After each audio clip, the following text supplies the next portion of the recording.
টেবিলে বসে আছি। রাহি খাবার নিয়ে আসে।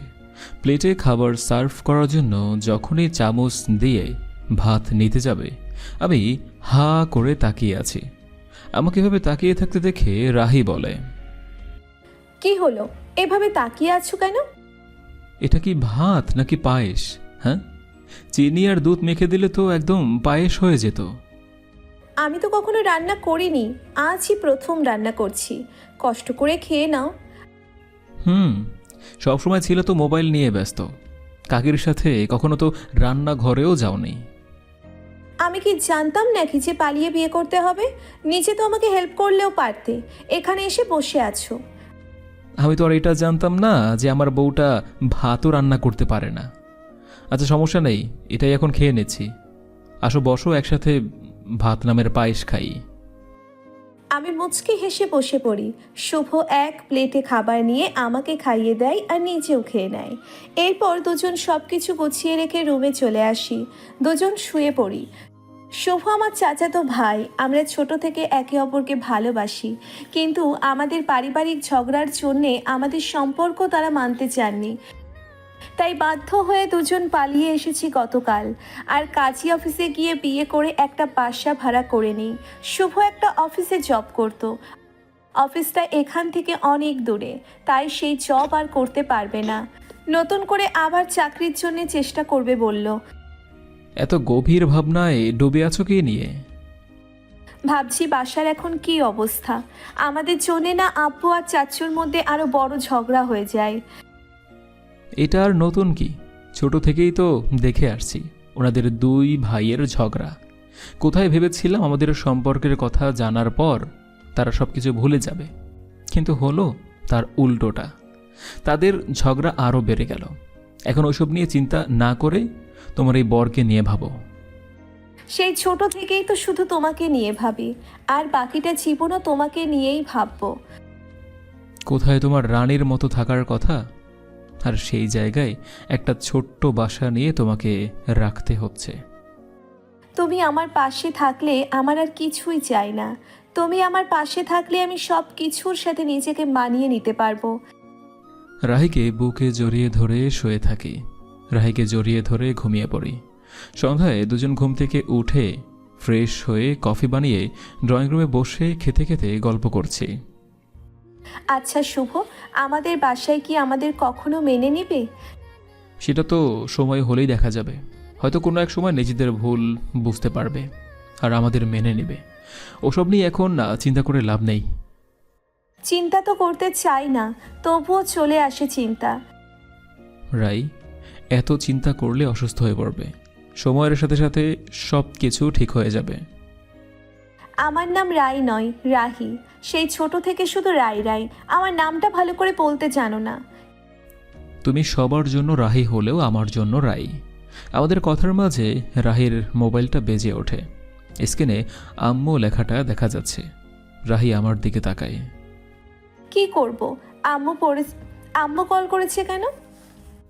কল রিসিভ করে কথা বলে দেখো কি বলে। আসসালামু আলাইকুম আম্মু, কেমন আছো? ওয়ালাইকুম আসসালাম। আর কেমন আছি জেনে কি করবি? আমাদের কথাটা একবারও তো ভাবলি না। কিভাবে পারলি তোরা পালিয়ে যেতে? তোমাদের তো আমরা জানালাম আম্মু, শুনলে না আব্বু কি বলল? এই শত্রুর পরিবারে কোনো আত্মীয়তা হবে না। কি করব বল মা, এদের দু ভাইয়ের ঝগড়া কখনো বন্ধ হবে না। বিয়ে হয়ে এ বাসায় আসার পর থেকে দেখেই যাচ্ছে এদের ঝগড়া। কি করছিস তোরা? বিয়ে করে নিয়েছিস? আম্মু, গতকালকেই বিয়ে করে নিয়েছি। আম্মু, আমাদের নিয়ে কি আবার নতুন করে কোনো ঝামেলা হয়েছে আব্বু আর চাচ্চুর মধ্যে? এটা নতুন কিছু না, তোদের এসব নিয়ে ভাবতে হবে না। তোরা ভালো থাক। ওই পাজিটা কোথায়? এই তো পাশেই বসে আছে, কথা বলবে? দেবো? দে পাজিটার কাছে। আসসালামু আলাইকুম ছোট আম্মু, কেমন আছো? আছি আর কি। তোরা ভালো আছিস তো? আমরা ভালো আছি। আজকে দুপুরে কি হয়েছে জানো ছোট আম্মু? তোমার মেয়ে আমাকে ভাত কম পায়েস বেশি খাইয়েছে। সারাদিন তো মোবাইল নিয়ে তোর সাথে কথা বলেছে, রান্না শিখবে কখন? আচ্ছা শোন, আমি রাহির বিকাশে কিছু টাকা দিয়ে দিচ্ছি। নতুন করে আবার চাকরি না পাওয়া পর্যন্ত চলতে হবে। এখন লাগবে না ছোট আম্মু, আমার কাছে যেগুলো আছে চলবে। চুপ পাজি ছেলে। আম্মুও বলছিস, আবার আম্মুর থেকে টাকা নিতেও আপত্তি করছিস। আমি টাকা পাঠাচ্ছি, লাগলে আবার জানাস, আমি আবারও পাঠাবো। আচ্ছা ছোট আম্মু, পারলে ওনাদের দুই ভাইকে একটু ভালো বানিও। ওনারা দুই ভাই কবে ভালো হবে সেটা তো আল্লাহই ভালো জানে। আচ্ছা তোরা নিজের খেয়াল রাখিস। তোর ছোট আব্বু আসছে মনে হয়, কথা বলতে দেখলে আবার আমাকে না বাসা থেকে বের করে দেয়। আম্মুর মতো যদি আব্বু এত সহজে মেনে নিত তাহলে কত ভালো হতো। তাহলে কি আর আমাদের পালিয়ে আসতে হতো? যাই হোক, ছোট আম্মু তো আমাদের মেনে নিয়েছে, ধীরে ধীরে সবাই মেনে নেবে। তাই যেন হয়, সবাই আমাদের মেনে নিলে একসাথে আবার নতুন করে সবাই থাকতে পারবো। ওসব এখন বাদ দাও, চলো বাহির থেকে ঘুরে আসি। সেই কাল এসে রুমের মধ্যে ঢুকেছি আর বের হওয়াই হয়নি। কি হলো, দাঁড়িয়ে আছো যে? শাড়ি পরে নাও। তুমি জানো না আমি শাড়ি পরতে পারি না, তুমি পরিয়ে দাও। বলেই আমি শুভর দিকে শাড়ি এগিয়ে দিই। শুভ হাতে শাড়ি নিয়ে আমার দিকে হাঁ করে তাকিয়ে আছে।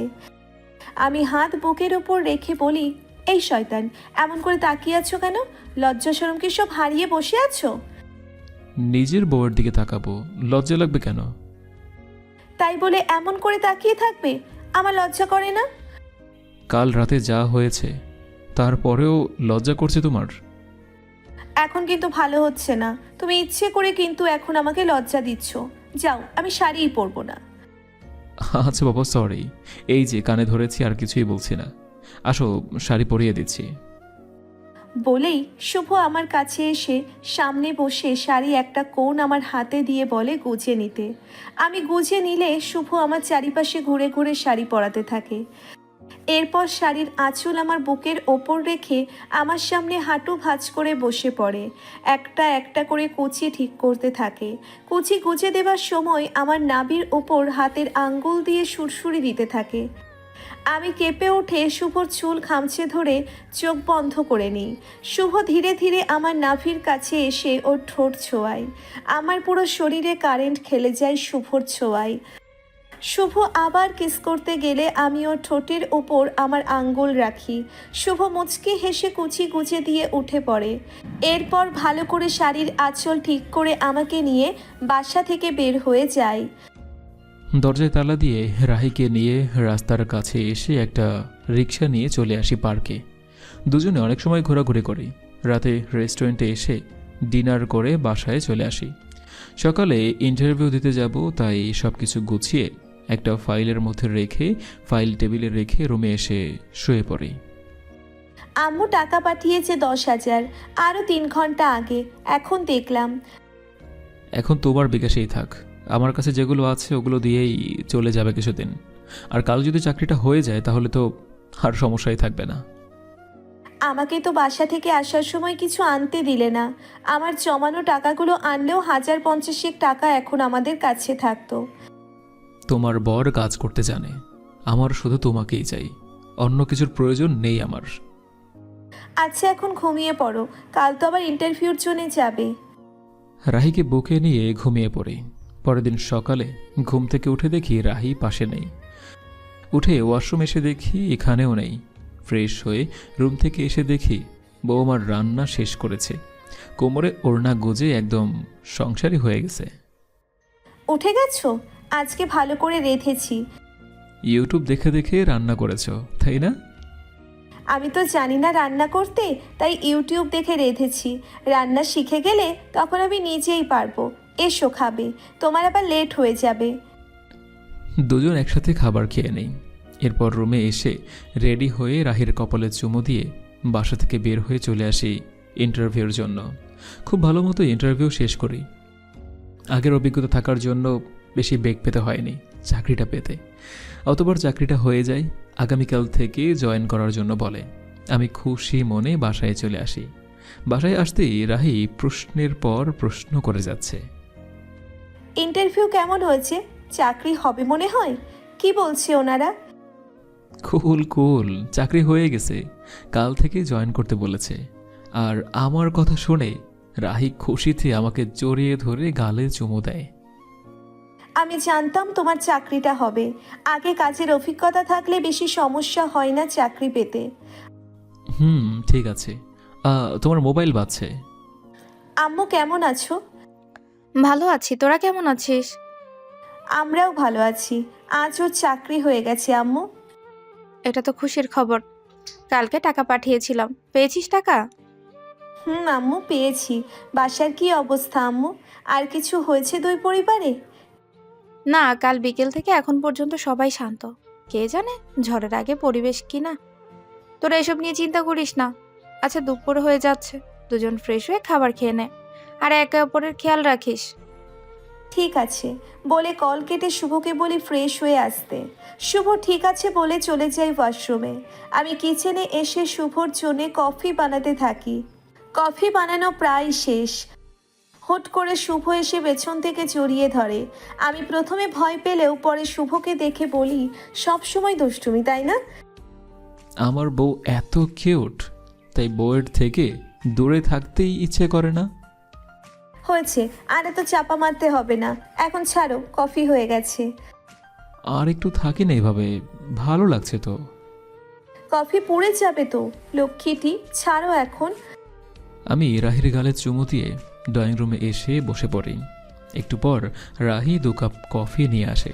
দুজনে বসে কফি খেতে থাকি। আম্মু তো বললো বাসায় এখন কোনো সমস্যা নেই। যদি এমনই থাকে সব সময় তাহলে কত ভালো হতো। তোমার মনে হয় আমাদের আব্বুরা চুপচাপ থাকার মানুষ? একজন আরেকজনের একটু দোষ পেলেই আবার লেগে যাবে। ঝড়ের আগে সবসময় এমনই পরিবেশ নিশ্চুপ থাকে। কে জানে কি চলছে দুই পরিবারের মনের মধ্যে। আচ্ছা, কাল থেকেই তুমি জয়েন করবে। লেট করে লাভ নেই, চাকরিটা যখন পেয়েছি তাই কাজে লেগে যাওয়াই ভালো। দুজনে গল্প করতে করতে কেটে যায় আজকের দিনটা। পরের দিন সকালে ঘুম থেকে উঠে ফ্রেশ হয়ে নাস্তা রেডি করে। শুভর জন্য টিফিন রেডি করে ওকে ঘুম থেকে ডেকে তুলি। শুভ উঠে ফ্রেশ হয়ে আসলে দুজন একসাথে নাস্তা করে নিই। শুভ অফিসের জন্য রেডি হয়ে আসলে আমি টিফিন ওর দিকে এগিয়ে দিই। শুভ টিফিন হাতে নিয়ে আমার কোমরে হাত রেখে ওর কাছে টেনে নিয়ে নাকে নাক ঘষে বলে, সাবধানে থেকো, আর বাইরে যাওয়ার প্রয়োজন নেই। দুপুরে সময় মতো খেয়ে নিও। আর হ্যাঁ, অফিস ছুটি হলেই আমি বাসায় চলে আসব। তুমিও সাবধানে যেও। আর কাজ ছাড়া এদিকে সেদিকে তাকিও না। তোমার বউ তোমার জন্য অপেক্ষা করবে, এটা মাথায় থাকে যেন। আমি ঠিক আছে বলে রাহির কপালে চুমু দিয়ে বাসা থেকে বের হয়ে চলে আসি অফিসে। ম্যানেজার সাহেব আমাকে আমার ডেস্ক দেখিয়ে দিয়ে কাজ বুঝিয়ে দিয়ে চলে যায়। আমি বসে কাজ করতে থাকি। কি রে মা, এই সময় কল করলি?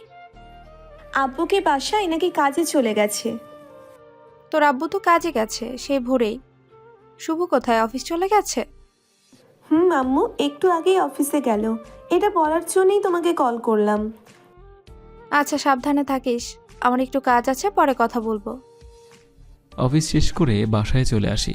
কলিং বেল দিতেই রাহি এসে দরজা খুলে দেয়। আমার হাত থেকে অফিসের ব্যাগ আর টিফিনের বক্সটা নেয়। দুজন একসাথে ভিতরে চলে আসি। সোফায় বসে পড়ি আমি। রাহি সব কিছু টেবিলের উপর রেখে আমার পাশে বসে বুকে মাথা রাখে। আমি রাহির মাথায় হাত বুলিয়ে দিয়ে বলি, একা একা কেমন কাটলো আজকের দিন? বাসার টুকটাক কাজ করতে করতে কখন সময় চলে গেছে বুঝিনি। কষ্ট হচ্ছে তোমার, তাই না? একদমই না, এটা আমার সংসার। আর নিজের সংসারের কাজ নিজে করব, কষ্ট কেন হবে? আমার পিচ্চি চাচাতো বউটা দেখছি খুব তাড়াতাড়ি সংসারী হয়ে গেছে।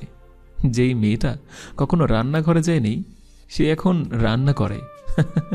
যাকে এত বলেও ছোট আম্মু ঘরের কোনো কাজ করাতে পারেনি, এখন সে নিজে নিজেই কাজ করছে। বাহ! এখন নিজের সংসার হয়েছে, আর নিজের সংসারের কাজ নিজেই তো করতে হবে, নাকি অন্য কেউ এসে করে দিয়ে যাবে? অনেক বুঝতে শিখে গেছে আমার বউটা। সময় হলে বুঝতে হয়। এখন যাও, গিয়ে ফ্রেশ হয়ে আসো। সারা দিন কাজ করে এসেছো, ক্লান্ত হয়েছো। ফ্রেশ হয়ে আসছি। চা খেতে ইচ্ছে করছে, করে দিবে? গিয়ে ফ্রেশ হয়ে আসো, আমি চা করছি। আমি ঠিক আছে বলে উঠে ওয়াশরুমে চলে আসি। ফ্রেশ হয়ে রুমে এসে চেঞ্জ করে ড্রয়িং রুমে এসে বসি। রাহি চা নিয়ে এসে আমাকে দেয়। এটা ওটা নিয়ে গল্প করতে করতে রাত হয়ে যায়। দুজন একসাথে বসে রাতে খাওয়া দাওয়া করে রুমে এসে শুয়ে পড়ি। রাহি আমার বুকে মাথা রেখে শুয়ে আছে। আর এভাবেই হাসি আর আনন্দে কেটে যায় 4 মাস। আজ শুক্রবার, তাই সকাল থেকে শুভ বাসায়। আর সকাল থেকেই শরীরটা কেমন জানি লাগছে, হাত পা ভেঙে আসছে, একটু হাঁটাহাঁটি করলেই খুব ক্লান্ত লাগছে। শুভ আমাকে বুকে নিয়ে বসে আছে। ও বারবার বলছে ডক্টরের কাছে নিয়ে যাবার কথা। আমি বারণ করছি। হুট করে আমি শুভর ওপর বমি করে দিই। শুভ আমাকে ধরে ওয়াশরুমে নিয়ে যায়। ওয়াশরুমে এসেও বমি হয়। কিছু সময় পর শুভ আমাকে ভালো করে ফ্রেশ করিয়ে দিয়ে রুমে নিয়ে এসে বেডে শুইয়ে দিয়ে ও গিয়ে ফ্রেশ হয়ে এসে চেঞ্জ করে নেয়। উঠে চেঞ্জ করে নাও, আমরা ডক্টরের কাছে যাব। এখন ঠিক আছি, মনে হয় তেলের জিনিস বেশি খাওয়া হয়ে গেছে, তাই এমন হয়েছে। সেটা ডক্টরের কাছে গেলেই ডক্টর বলবে। চুপচাপ উঠো, চেঞ্জ করবে বলেই আমি রাহিকে ধরে তুলে চেঞ্জ করিয়ে দেই। তারপর রাহিকে নিয়ে বাসা থেকে বের হয়ে ছোট আম্মুকে কল করে সব কিছু বলি। আর যে হসপিটালে যাব সেই হসপিটালের নাম বলি। ছোট আম্মু আসছি বলে। এদিকে আমি রাহিকে নিয়ে হসপিটালে চলে আসি। ডক্টর ম্যাম সব কিছু শুনে কিছু টেস্ট করতে বলে। টেস্ট করাতে নিয়ে গেলে আমি বাইরে ওয়েটিং রুমে অপেক্ষা করছি। তখনই ছোট আম্মু সবাইকে নিয়ে আসে। আব্বু, আম্মু, ছোট আব্বু সবাই আসে। রাহি, শুভ কোথায়? ডক্টর কি বলেছে? ডক্টর ম্যাম কিছু টেস্ট করাতে বলল, টেস্ট করার জন্য নিয়ে গেছে। চিন্তার কিছু নেই তো?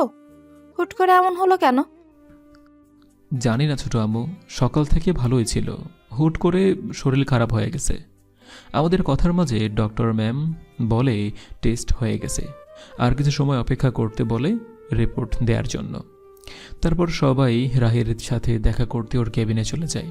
ছোট আব্বু রাহিকে জড়িয়ে ধরে কান্না করে দেয়। ছোট আম্মু রাহিকে বুকে নিয়ে জড়িয়ে ধরে বসে আছে।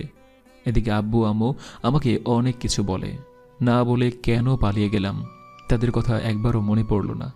এটা ওটা আরও অনেক কথা বলে। এর মধ্যেই ডক্টর ম্যাম চলে আসে। ডক্টর ম্যাম রিপোর্ট কার্ড হাতে নিয়ে এসে বলে, সুখবর, আপনারা প্যারেন্টস হচ্ছেন, অভিনন্দন। ডক্টর ম্যামের কথা শুনে সবার মুখে খুশির ঝলক। আমি লজ্জা পেয়ে আম্মুর বুকে মাথা লুকিয়ে নিই, আর চোখে শুভর দিকে তাকিয়ে দেখি শুভর ঠোঁটে হাসি। সবাই ভীষণ খুশি। ডক্টর ম্যাম কিছু মেডিসিন লিখে দেয়। এরপর আপু বলে যা হবার হয়েছে, অনেক সময় কেটে গেছে, তোরা এবার বাসায় ফিরে চল। তোদের ছাড়া আমরা ভালো নেই, আমাদের শত্রুতার জন্যে তোদের অনেক কষ্ট করতে হয়েছে। আপুর কথা শুনে আমি আর শুভ ভীষণ খুশি। বড় আম্মু আর বড় আব্বু আমাকে বুকে জড়িয়ে ধরে। আব্বু শুভকে বুকে জড়িয়ে ধরে সকল ঝগড়ার অবসান হলো আজ। কিছু সময় কথা বলে সবাই বাহিরে চলে যায়। শুভ এসে আমার পাশে বসে, আমার কপালে চুমু দিয়ে বুকে জড়িয়ে ধরে বলে, আমাদের নতুন মেহমান আসতেই আমাদের পরিবার আমাদের মেনে নিয়েছে। সব কিছু আমাদের বাবুর জন্য হয়েছে। অনেকটা সময় কেটে গেছে, আর কত রাগ করে থাকবে? আমরা আমাদের পরিবারের একমাত্র সন্তান, আমাদের কত দিন আর দূরে রাখবে? বাসায় গিয়ে প্রয়োজনীয় কিছু নিয়ে আজকেই বাসায় ফিরব। আর কিছু সময় পর রাহিকে নিয়ে বাসায় চলে আসি। এরপর প্রয়োজনীয় যা যা লাগে সব কিছু নিয়ে বাসায় চলে আসি। সবাই খুব খুশি। আমরা বাসায় আসার পরপরই একটা ছোটোখাটো অনুষ্ঠান করে। আব্বু আর ছোট আব্বুর মধ্যে অনেক ভাব হয়ে গিয়েছে। দুই ভাই এখন আলাদাই হয় না। এটা দেখে সত্যিই খুব ভালো লাগছে। এমন একটা দিন দেখার জন্য কত অপেক্ষা করেছি। আমাদের আব্বুদের মধ্যে কতটা মিল হয়ে গেছে দেখেছো? রক্তের সম্পর্ক বলে কথা, মিল তো হওয়ার ছিল, একটু লেট হলো আর কি। আমি মাথা নেড়ে চুপ করে বসে থাকি। সবাই এক এক করে আমাদের শুভেচ্ছা আর উপহার দিয়ে যাচ্ছে। অনুষ্ঠান শেষ হতে হতে রাত 10টা বেজে যায়। সবাই একসাথে রাতে খেতে বসেছি। বড় আব্বু আর আব্বুর কথা আর হাসি বন্ধই হচ্ছে না। এটা দেখে বড় আম্মু আর আম্মু খুব খুশি। দুজনে মাঝে মাঝে খোঁচাও দিচ্ছে। দেখেছেন ভাবি, দুই ভাইয়ের কথাই শেষ হচ্ছে না। কিছুদিন আগেও এক ভাই আরেক ভাইয়ের মুখ দেখতে পারতো না। আম্মুদের কথা কারেই নিচ্ছে না দুজন। হাসি আর মজায় সবাই ডিনার শেষ করি। এরপর আমি রাহিকে সবার সামনেই কোলে তুলে নেই। রাহি লজ্জা পেয়ে আমার গলা জড়িয়ে ধরে বুকে মুখ লুকিয়ে নেয়। এদিকে সবাই হা করে তাকিয়ে আছে। আর ছোট আম্মু বলে, আমরা সবাই এখানে, একটু লজ্জা থাকা দরকার। আমাদের সামনেই বউকে কোলে তুলে নিতে হয়। ছোট আম্মু, আমি আমার বউকে কোলে নিয়েছি, এতে লজ্জার কি আছে? তোমাদের হিংসা হলে বলো, ছোট আব্বু আর আব্বু তোমাদের কোলে নিক। বড্ড বাজি হয়ে গেছিস, যা রুমে এখন। শুভ হাসতে হাসতে আমাকে নিয়ে রুমে চলে আসে। আমাকে বেডে শুইয়ে দিয়ে দরজা বন্ধ করে এসে আমার পেট থেকে শাড়ির আঁচল সরিয়ে পেটে চুমু খায়। এরপর আমার পেটে মাথা রেখে শুয়ে থাকে। এটা কি হচ্ছে স্যার? আমাদের বাবুকে একটু আদর করছি ম্যাম। বাবুকে আদর করার নামে বাবুর আম্মুর সাথে পচা পচা কাজ করা হচ্ছে? একদমই না, আমি শুধু আমার বাবুকে আদর করছি। হয়েছে, এখন আর বাবুকে আদর করতে হবে না। এখন বাবুর আম্মুকে বুকে নিয়ে ঘুম পাড়িয়ে দাও। দেখো বাবু, তুমি এখনো আসোনি, তার আগেই তোমার আম্মু তোমাকে হিংসে করছে। হয়ে গেছে বাবুর কাছে মিথ্যে মিথ্যে নালিশ করা। এখন তোমার বুকে গিয়ে ঘুম পাড়িয়ে দাও। আমি মুচকি হেসে উঠে রাহির পাশেই শুয়ে পড়ি। রাহিকে বুকের উপর নিয়ে জড়িয়ে ধরি।